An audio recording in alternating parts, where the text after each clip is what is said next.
6 columnas de manifestantes avanzarán por la capital mañana a partir de las 8 horas. En esta emisión le contamos los principales puntos de la nueva protesta contra el Ministerio Público. TSE valida la suspensión del movimiento Semilla tras la finalización del proceso electoral. El partido de Bernardo Arévalo explora nuevas acciones legales. Sentencian a 6 involucrados en la construcción de una carretera que beneficia al spa de la exdiputada Delia Bach. Ministerio de Salud ordena limpieza de todos los cementerios, pues teme que será el principal foco de contagio de dengue en el país. Además, recomienda precauciones a quienes visiten los camposantos. Villanueva incrementa las multas en contra del transporte pesado debido a que el resto de la capital liberó el tránsito por los bloqueos de hace unos días. Agremiados dicen que el costo de las sanciones se traslada al consumidor final.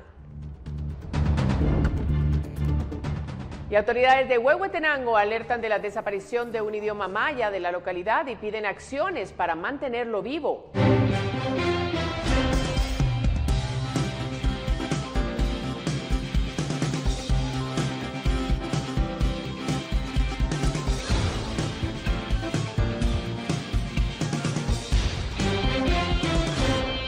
Es un gusto saludarlos este jueves, por supuesto, con las noticias de la jornada y agradeciendo como siempre su sintonía. Y como hay muchas noticias, vamos a ellas de inmediato. Este viernes, sábado, también el sábado será de protestas. Al menos 5 puntos de la capital registrarán concentraciones ciudadanas para exigir la renuncia de la fiscal general María Consuelo Porras.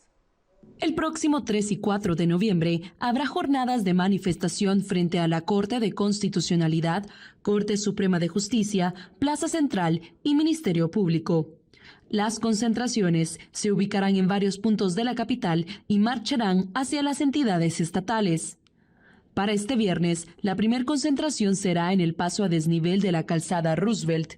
La segunda, en la ruta al Atlántico, frente al Centro Comercial Portales. De ahí, una caravana marchará hasta el Ministerio Público. Otro punto de encuentro es entre el paso a desnivel que conecta a Periférico con Aguilar Batres. Dicha manifestación se movilizará hasta la Corte de Constitucionalidad. Además, desde el Boulevard Vista Hermosa en la zona 15, marchará un grupo hacia la Plaza de la Constitución. Desde Comalapa, Chimaltenango, una caravana se movilizará hacia el Ministerio Público a las 5 de la madrugada. Y desde el Puente del Incienso, vecinos organizados de la zona 3 y 7 se movilizarán al Ministerio Público. Estas movilizaciones se tienen previstas desde diferentes horas en la mañana. Para el día sábado serán 2 concentraciones, la primera en el Ministerio Público a las 8 de la mañana y la segunda en la Plaza de la Constitución a las 2 de la tarde.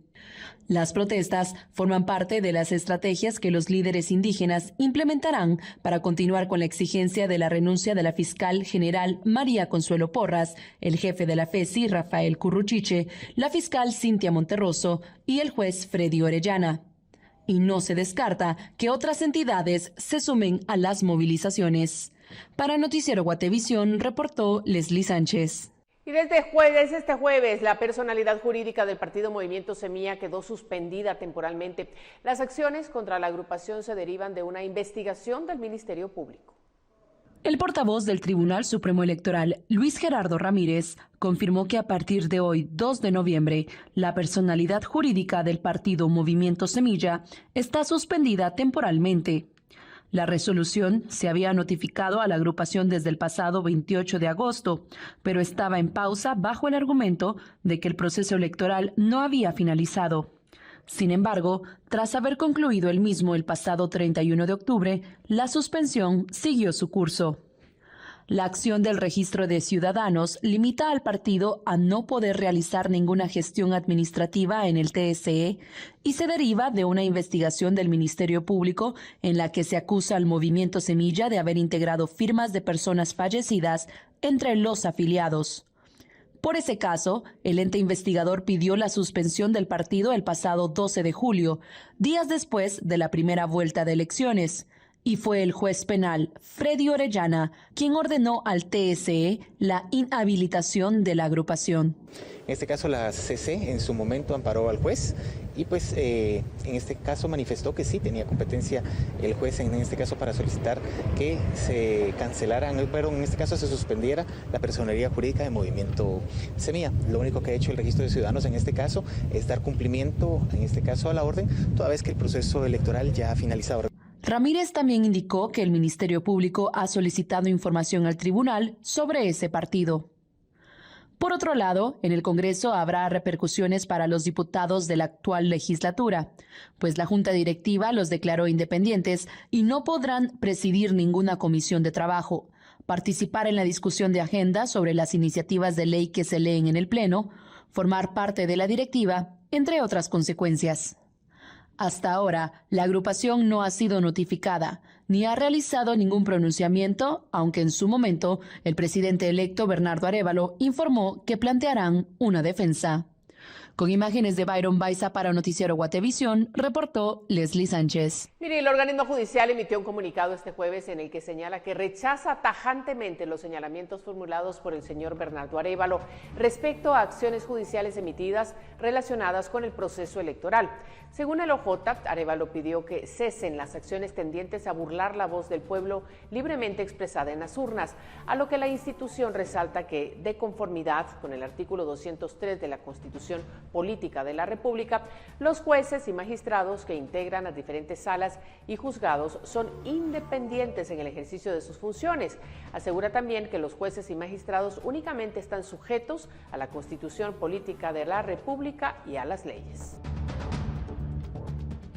Mientras tanto, misiones de observadores de las elecciones generales se reunieron con magistrados del Tribunal Supremo Electoral para expresar su preocupación por la no continuidad del proceso electoral y los efectos de la suspensión de la personería jurídica del Movimiento Semilla. La reunión estaba programada para tratar, en primera instancia, las razones por las que los magistrados del TSE decidieron no ampliar el proceso electoral. Sin embargo, se centró en la suspensión de la personería jurídica del partido Movimiento Semilla. Eddie Kush, abogado de Acción Ciudadana, aseguró que está pendiente un recurso de nulidad que no fue conocido por el Pleno, el cual busca que la orden del juez Freddy Orellana no tenga validez. Este fue presentado por el equipo legal del Movimiento Semilla un día después de que el Registro de Ciudadanos ordenó su suspensión. En el documento argumentaron que según la ley electoral y de partidos políticos, no es causal de suspensión el motivo que aducía el juez, quien ordenó la cancelación de Semilla por un caso de una posible afiliación ilegal. Kush añadió que las organizaciones analizan plantear otros amparos y apelaciones ante las Cortes para proteger los resultados de las elecciones generales. Sí, bueno, hay varios amparos que se presentaron en su momento. Nosotros como Acción Ciudadana presentamos algunos para proteger exactamente el proceso electoral. Nos declararon sin lugar el amparo en la Corte Suprema de Justicia y ya apelamos ante la Corte de Constitucionalidad, ya presentamos esa acción y otra vez volvemos a la misma vuelta, que es la Corte la que tiene que definir y que dar certeza del proceso electoral.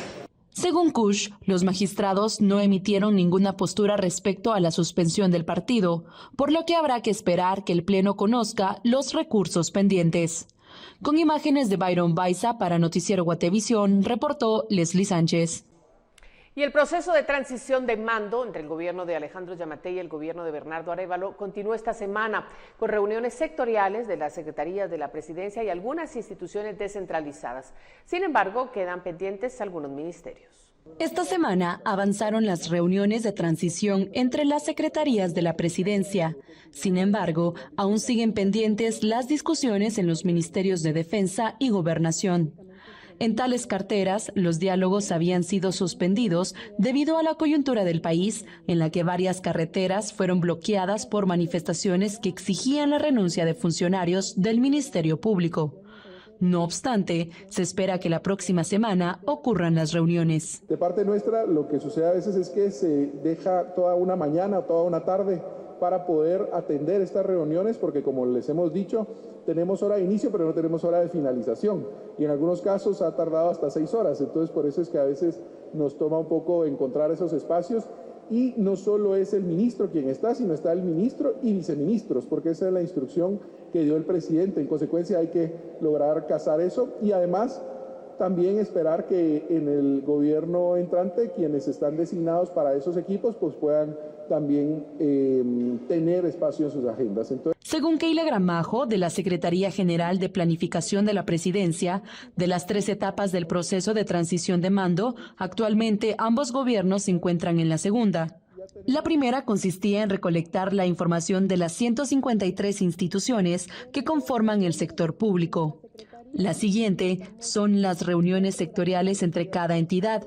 Y la última es la realización de un informe que plantea un balance del gobierno de Alejandro Yamatei desde el 2020 a 2023 y establece los programas que, a criterio del gobierno actual, deberían continuar en el próximo periodo. Aquellos programas que se han hecho por mandato constitucional y que deben seguirse haciendo por ello, aquellos que se han mejorado, aquellos programas y proyectos que son nuevos y que deberán considerarse, y también aquellos que son propuestas de política y desafíos que no se lograron hacer, pero que es conveniente para el desarrollo de largo plazo de nuestro país.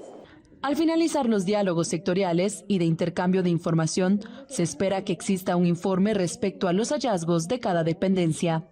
Con imágenes de Byron Baiza para Noticiero Guatevisión, reportó Leslie Sánchez. Y más noticias luego de que los Estados Unidos aplicara sanciones a exfuncionarios del gobierno de Alejandro Yamatei bajo el argumento de que habrían realizado acciones corruptas que socavaron la democracia.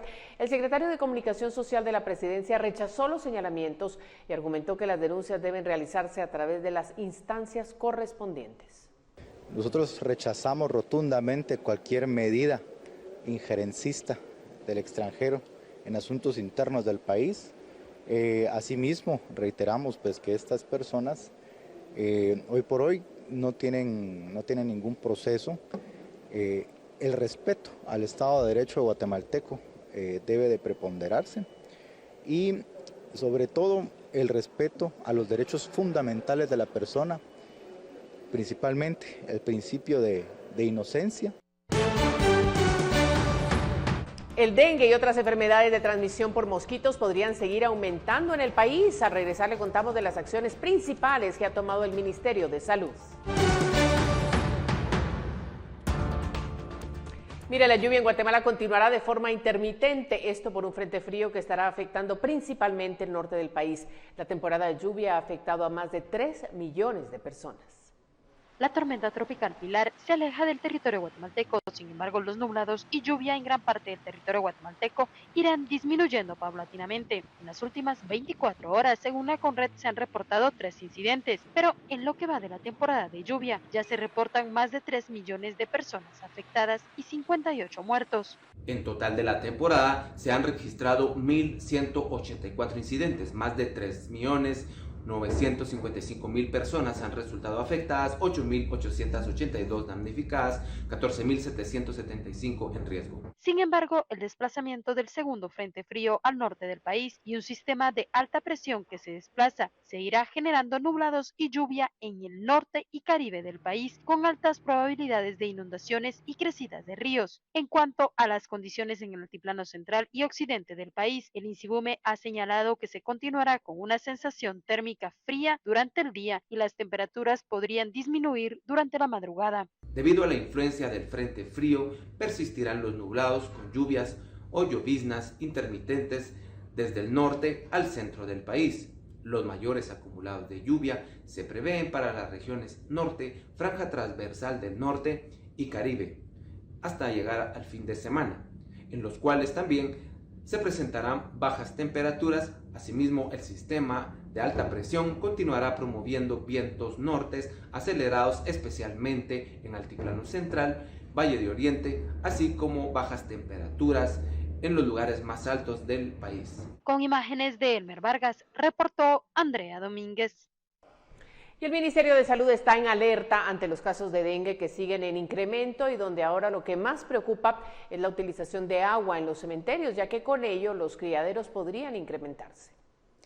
En Guatemala se están registrando hasta 3.000 casos semanales de dengue y las alarmas por parte del Ministerio de Salud se han incrementado, luego de que entre el 1 y 2 de noviembre miles de personas se acercaran a los cementerios a adornar a los suyos y donde muchos utilizan el agua para poder dejar allí las flores, y con esto las autoridades de salud temen que se puedan incrementar los criaderos. El mosquito, ¿verdad? O el zancudo de la Aedes aegypti vive dentro de los hogares. Entonces, que si ya tenemos el zancudo dentro del hogar, el criadero está en nuestro hogar, entonces va a continuar ese zancudo ahí alimentándose y terminando su ciclo de vida. En los cementerios públicos se han instalado carteleras con recomendaciones para los visitantes, principalmente el uso de repelente y manga larga. Sin embargo, ahora también desde la cartera central se estará solicitando a los administradores de dichos cementerios el poder verificar que en las miles de tumbas que hay en estos no se hayan dejado recipientes con agua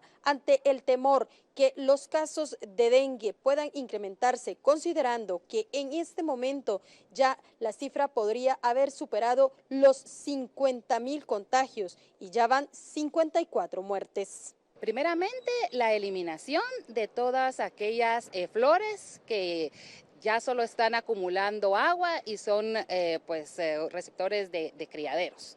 También, si hay algunos floreros que contengan agua, entonces se les va a agregar tierra para que no acumulen agua. Se van a hacer también procesos en los cementerios nacionales. Se tienen ya algunas jornadas de nebulizaciones y abatizaciones.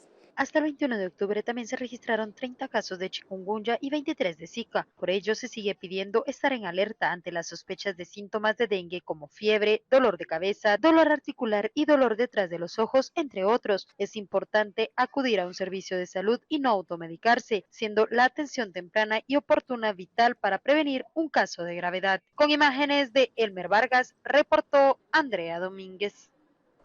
Y en otras noticias, líderes de los pueblos originarios señalan que la vigencia de los idiomas mayas está en riesgo, pues algunos pueden desaparecer ante la falta de acciones para promoverlos. El idioma tectiteco es el más amenazado con desaparecer. Autoridades estiman que quedan unas 3.000 personas que lo hablan. En Huehuetenango hay 10 comunidades lingüísticas, algunas de ellas ven reducido la cantidad de hablantes. Esta problemática ocurre por falta de políticas para conservar los idiomas ancestrales. Idiomas en el departamento que está en peligro de extinción es el idioma tectiteco, ¿verdad? Cuando la función pública, la institucionalidad pública debe poner atención precisamente para revitalizar los idiomas. ¿Y por qué decimos nosotros que los idiomas son tan fundamentales? Es el motor importante que genera la actividad. El entrevistado sostiene que no hay suficientes acciones gubernamentales para fomentar la enseñanza del idioma nativo. Algunos maestros, por ejemplo, son monolingües y deben ser bilingües. A este respecto, la delegada de la Comisión Presidencial contra la Discriminación y el Racismo afirma que hacen falta fortalecer las acciones. ¿Verdad? De que los servidores públicos no hablan un idioma maya al momento de atender a la población, y esa es una situación que estamos viendo en todas las instituciones, ¿verdad?, privadas y públicas, que el servicio que se presta es monolingüe. Entonces se está vulnerando el acceso a las personas con atención, con pertinencia, con atención en su propio idioma.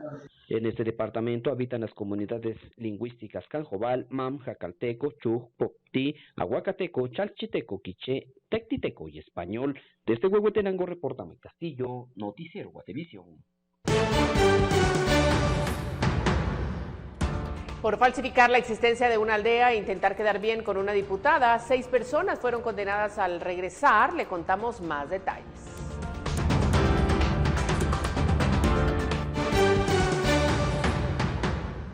A esta hora continuamos con más noticias. Esta mañana fue citado a declarar ante el Ministerio Público el director del Museo de Arte Moderno, Rudy Cotón, quien fue denunciado por las autoridades del Ministerio de Cultura y Deportes. Rudy Cotón, director del Museo Nacional de Arte Moderno Carlos Mérida, fue citado este jueves 2 de noviembre a declarar ante la Fiscalía de Delitos Administrativos del Ministerio Público por una denuncia presentada en su contra por la viceministra de Patrimonio Cultural y Natural, Jenny Barrios. Según la citación del MP, la denuncia es por presuntamente haber realizado cambios a la baldosa en dicho museo, por lo cual Cotón debía llevar los documentos donde se autoriza dichas variantes. Antes de llegar a la denuncia, en reiteradas ocasiones, el director del recinto denunció que las autoridades del Ministerio de Cultura y Deportes han atropellado los bienes patrimoniales en los últimos meses, haciendo referencia a la sustitución de la baldosa original de la terraza por una capa de cemento. Cotton aseguró que, en realidad, es señalado del delito de omisión de denuncia, al no haber denunciado la posible alteración al patrimonio. Que la originalidad del diseño del arquitecto Moreno Barahona, que fue hecho en 1939, se perdió. Y eso se llama alteración. Eso espero, falta todavía dictamen técnico de profesionales para confirmar la alteración. Entonces, por esa razón, yo no fui a poner una denuncia. Asimismo, según Rudy Cotton, se le señala de calumnia y difamación al haber dado declaraciones a medios de comunicación. En las declaraciones que yo di, ellos se sienten pues señalados de que cometieron un delito, ¿verdad? Entonces, lo que yo tenía que hacer era haber ido a ponerles una denuncia, pero por cuestiones puramente profesionales, yo no hago las cosas sin tener un dictamen técnico profesional, ¿no? En seguimiento a los trabajos de remodelación en este recinto, se realizó este jueves una visita en el lugar, donde se constató que, a puerta cerrada, las autoridades de Cultura y Deportes llevaron a cabo la inauguración del Museo Nacional de Arte Maya, Arqueología y Etnología, y con actos de intimidación impidieron documentar el evento. Para este reporte se buscó la postura del Ministerio de Cultura y Deportes y del Ministerio Público, pero al cierre de esta nota no se tuvo respuesta.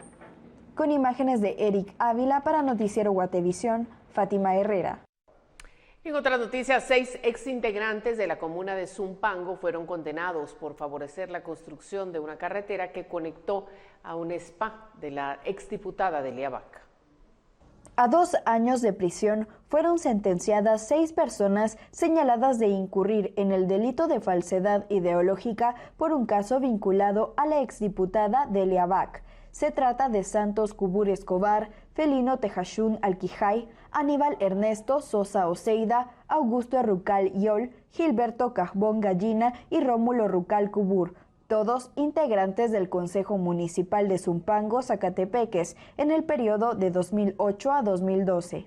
Según logró probar la Fiscalía contra la Corrupción, ellos hicieron colocar declaraciones falsas en documentos públicos, las cuales fueron utilizadas para autorizar la ejecución del proyecto Camino Rural Pavimento Hidráulico Aldea Paxtal Zumpango, Zacatepeques. La investigación reveló que dicha aldea no existe y que en ese lugar solamente había un spa propiedad de la exdiputada Delia Vaca y su hermana Aura Marina Vaca Alvarado. El Ministerio Público informó que con esas acciones se defraudó al Estado de Guatemala por más de 1.9 millones. Para Noticiero Guatevisión, Fátima Herrera. Y Selvin Gudiel Cojulum Leal, de 22 años, más conocido como Rancherito Calibre 58, fue ligado a proceso penal por la agresión contra su conviviente y sus hijos. Sin embargo, no irá a prisión, pues fue beneficiado por el Juzgado de Primera Instancia Penal de Delitos de Femicidio y otras formas de violencia contra la mujer y violencia sexual de Alta Verapaz, con una medida sustitutiva que consiste en el pago de una caución económica de 3,000 quetzales. Además, el juzgado le ordenó firmar cada 15 días en el MP. Tiene prohibido acercarse a las víctimas y realizar publicaciones en redes sociales sobre el proceso penal que enfrenta.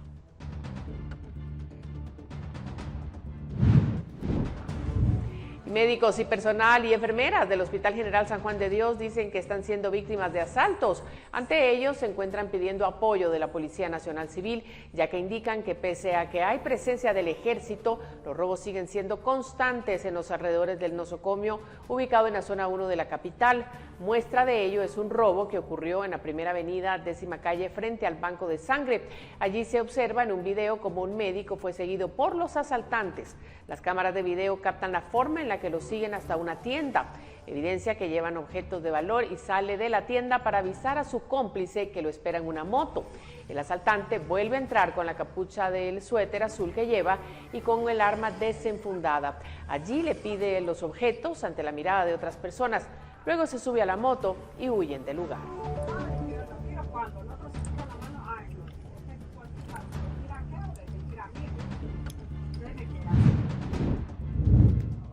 Bueno, y también quedó grabado en video el momento en que sujetos desconocidos roban a 2 peatones en las cercanías de la avenida Simeón Cañas, en la zona 2 de la capital.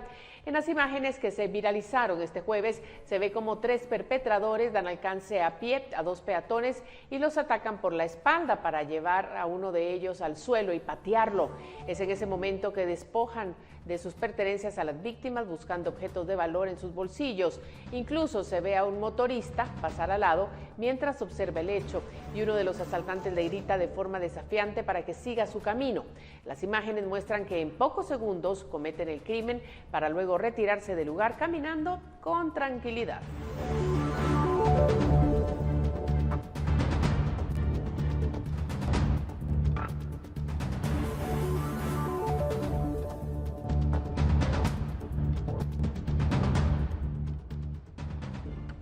Y el Ministerio de Gobernación ha señalado que en este momento las zonas 11, 1 y 10 son las que mayor cantidad de denuncia por robo tienen, pero aseguran que estarán incrementando las acciones de seguridad también en zonas donde se hagan denuncias de esta índole.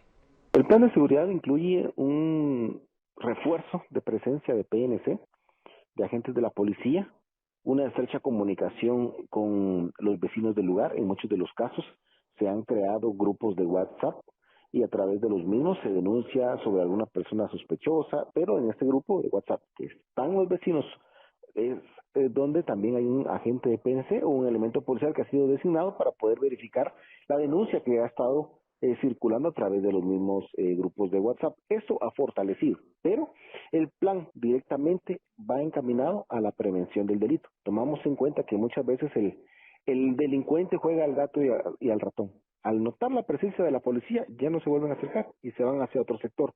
Y se ha logrado notar que en muchos de los casos son las mismas personas que han estado realizando este tipo de acciones ilegales y son puestos a disposición de los tribunales correspondientes al momento de detenerles. La forma de operar, la denuncia y otro tipo de situaciones con las cuales se conducen, que se logra determinar que en muchas de las ocasiones es la misma persona que ha delinquido. Vamos a una pausa comercial y al regresar revisamos los mensajes, videos y comentarios que usted comparte con nosotros gracias a Guate Reporta.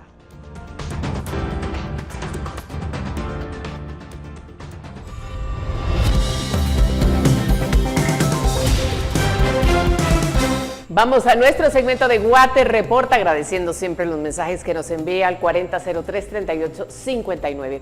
Y mire, empezamos porque en horas de la mañana del miércoles pasado fue localizado el cuerpo de un hombre en un área boscosa de Santa Rosa, Chujuyuf, en Santa Cruz del Quiché. El cuerpo tenía varias heridas cortantes provocadas posiblemente con machete. Al lugar acudieron decenas de vecinos quienes detuvieron a 4 personas supuestos responsables del crimen. Los pobladores los entregaron a las fuerzas de seguridad para que enfrenten la justicia. Y damos paso al reporte que recibimos de la cabecera de Quetzaltenango. Se trata de información sobre 7 deportistas de gimnasia aeróbica que representarán a Guatemala en el Campeonato Panamericano de Gimnasia Aeróbica en Lima, Perú, que se llevará a cabo del 6 al 11 de noviembre. Este sábado 4 de noviembre los atletas partirán a ese país en busca de alguna medalla de la competición.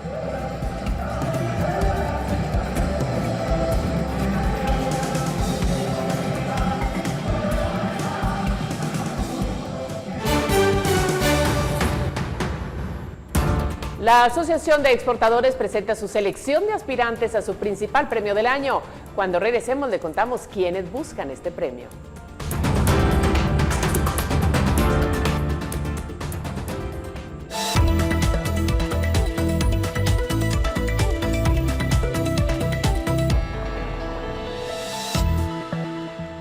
Y queremos mostrarles las 6 empresas finalistas para el Galardón Nacional a la Exportación 2023. AGEXPORT dio a conocer a los 6 finalistas para la edición número 35 del Galardón Nacional a la Exportación, que se entregará la próxima semana. En la categoría de innovación incremental, los finalistas son Aceros Arquitectónicos, experiencia en la construcción de estructuras metálicas, Green Hub, productora de cardamomo, Sunfresh, producción y exportación de flores, Y también en la categoría Innovación Disruptiva son finalistas Capgemini Guatemala, compañía del sector BPO, Avanza, experiencia en servicios de desarrollo de aplicaciones psicométricas, Improgress, experiencia en transporte de valores. Felicidades. Bueno, y así con la adrenalina del deporte nos despedimos esta noche agradeciendo su sintonía y por supuesto invitándolo a que mañana nos sintonice en nuestras 3 emisiones. Que tenga una buena noche.